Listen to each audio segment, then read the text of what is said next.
Hello प्यारे बच्चों, नमस्कार। क्या हाल चाल। आप सभी लोगों का आरडी क्लासेज के यूट्यूब चैनल पर स्वागत है। प्यारे बच्चों, आप सब कैसे हैं? उम्मीद है कि आप लोग अच्छे होंगे, अपनी 12वीं बोर्ड की तैयारी जबरदस्त तरीके से कर रहे होंगे। प्यारे बच्चों, मैं आज आप लोगों को बिलियन चैप्टर के इस लेक्चर में आप लोगों को मैं पढ़ाने वाला हूँ पराशर दाब। मैं आप लोगों को पराशर के प्रकार पढ़ा दिया।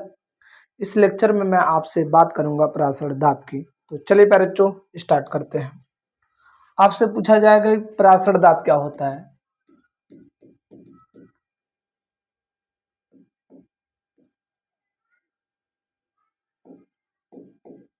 पराशर दाब आपसे पूछ लिया है पराशर दाब क्या होता है, तो ध्यान दीजिए प्यारे बच्चों। मान लीजिए यह एक पात्र है। ये जो पात्र है, इस पात्र में तनु विलयन भरा है। ठीक है, कौन सा विलयन है? तनु विलयन। और एक पात्र यहाँ पर है प्यारे बच्चों।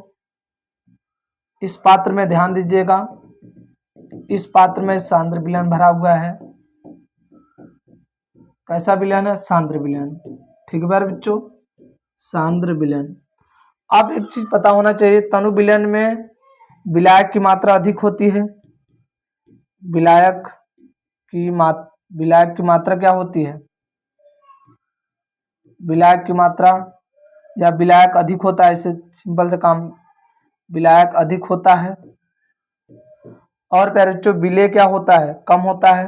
आपको पता है, यदि उसको तनु बनाना है, हल्का बनाना है विलयन को, तो उसमें विलेय की मात्रा को कम मिलाइए। और सांद्र विलयन तभी होगा जब विलायक कम हो और विलेय क्या हो? ज्यादा हो। विलायक कम हो जाए प्यारे बच्चों और विलेय क्या हो? ज्यादा हो। विलेय अधिक है। अब एक काम हम कर रहे हैं, इन दोनों विलयनों को आपस में जोड़ दे रहे हैं। इन दोनों विलयनों को आपस में जोड़ने के बाद हम यहाँ पर लगा देते हैं अर्ध पारगम झिल्ली। आपको पता है कि यह अर्ध पारगम झिल्ली सिर्फ विलायक के कण को आने जाने देता है, विलेय के कण को आने और जाने नहीं देता। और एक बात बताइए, किसी भी चीज का प्रवाह उच्च से निम्न की तरफ होता है। किसी भी चीज का प्रवाह उच्च से निम्न की तरफ होता है। तो बताइए, इसमें आपको पता है विलेय का कोई मतलब नहीं। विलेय इधर से उधर जाएगा नहीं, सिर्फ विलायक जाएगा। तो बताइए विलायक कहाँ से कहाँ जाएगा? आपको पता है किसी भी चीज का प्रवाह हाई से लो की तरफ होता है। तो बताइए विलायक का प्रवाह कहाँ से कहाँ होगा? हाई से लो, मतलब इधर देखिए, इधर विलायक की मात्रा ज्यादा, इधर विलायक की मात्रा कम है। तो हाई से लो की तरफ विलायक इस तरह से जाने लगेगा। समझ रहे हैं कि नहीं? अब हम करना क्या चाहते हैं, यहाँ पर जब विलायक के कण तनु विलयन से सांद्र विलयन की ओर जा रहे हैं, तो ये जो प्रक्रिया है, इस प्रक्रिया को पराशर दाब कहते हैं। अब मैं चाहता हूं कि जो विलायक के कण इधर से इधर जा रहे हैं वो न जाएं। इसके लिए हमें करना क्या पड़ेगा बच्चों? इसके लिए हमें इस पर लगाना पड़ेगा दाब। इसके लिए इस पर हमें क्या लगाना पड़ेगा? दाब। जब हम इस विलयन को दाब देंगे तो जो विलायक के कण इधर से इधर जा रहे थे, वो विलायक का कण इधर से इधर जाना उनका बंद हो जाएगा। तो बच्चों, जितने दाब पर विलायक के कण इधर से इधर जाना बंद कर दिए हैं, वही हमारा दाब कहलाता है पराशर दाब। आपसे पूछ लिया पराशर दाब क्या है, तो बोलेंगे किसी विलयन पर किसी विलयन पर किसी विलयन पर लगाया गया किसी विलयन पर लगाया गया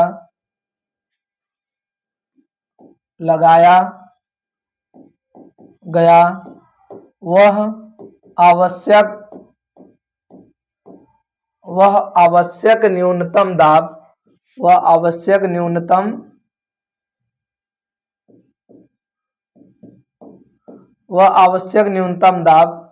जिस पर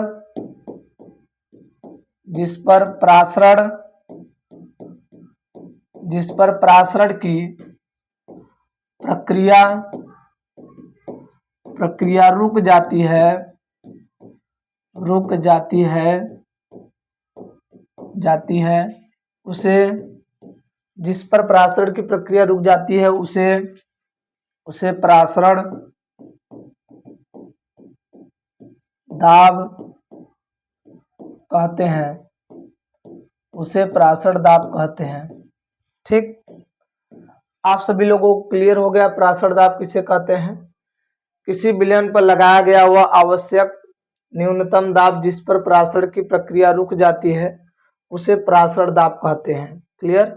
यदि आपको हमारी बात इतना क्लियर हो गई है तो आप लोग एक काम कीजिए, इतने का ले लीजिएगा स्क्रीनशॉट। ठीक है, चलिए बच्चों, यदि आप सभी लोगों को इतना क्लियर हो गया है तो चलिए अब बात करते हैं। और एक चीज और ध्यान दे लीजिए कि जो प्रासड़ दाब होता है, अतः इसे पाई या पी से प्रदर्शित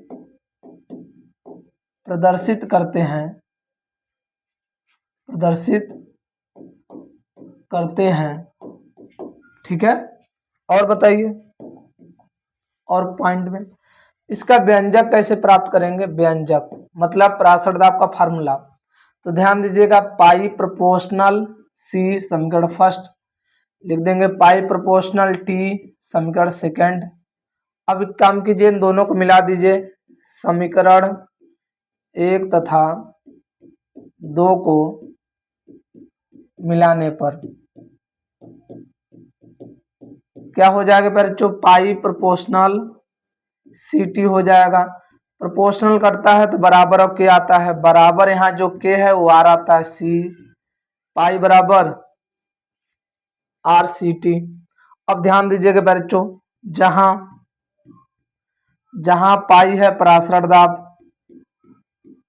ठीक है, प्रासड़ दाब। और बताइए आर क्या है, गैस नियतांक, इसका मान कांस्टेंट रहेगा बच्चों, दिया रहेगा। सी है सांद्रता या बोल सकते हैं बच्चों मोलरता, सांद्रता को ही बच्चों हम लोग मोलरता कहते हैं। और टी क्या है, टी है ताप। ठीक है, ये जहां करके लिख लीजिए। यदि हमें पूछ ले कि प्रासड़ दाब में अणु भार निकालने का सूत्र बताइए तो कैसे काम करेंगे, ध्यान दीजिए, पाई बराबर आर सी क्या है, मोलरता का फार्मूला क्या होता है, डब्ल्यू बी। मोलरता का फार्मूला क्या होता है बच्चों, लिखेंगे आर गुड़े डब्ल्यू बी गुड़े 1000 बटे में एम बी गुड़े वी टी इंटू टी।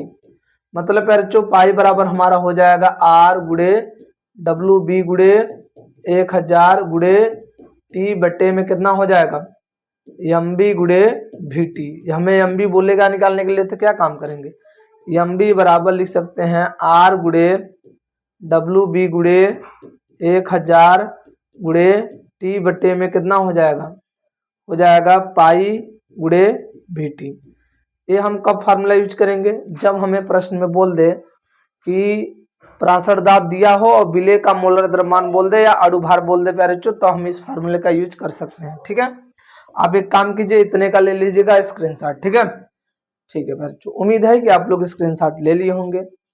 आज के लिए बच्चों इतना ही। इस लेक्चर में हमारे विलयन के हर एक पॉइंट को मैं अपलोड कर दिया हूँ।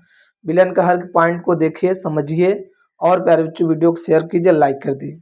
ठीक है, तब तक के लिए ओके बाय प्यारे बच्चों, थैंक यू, जय हिंद प्यारे बच्चों।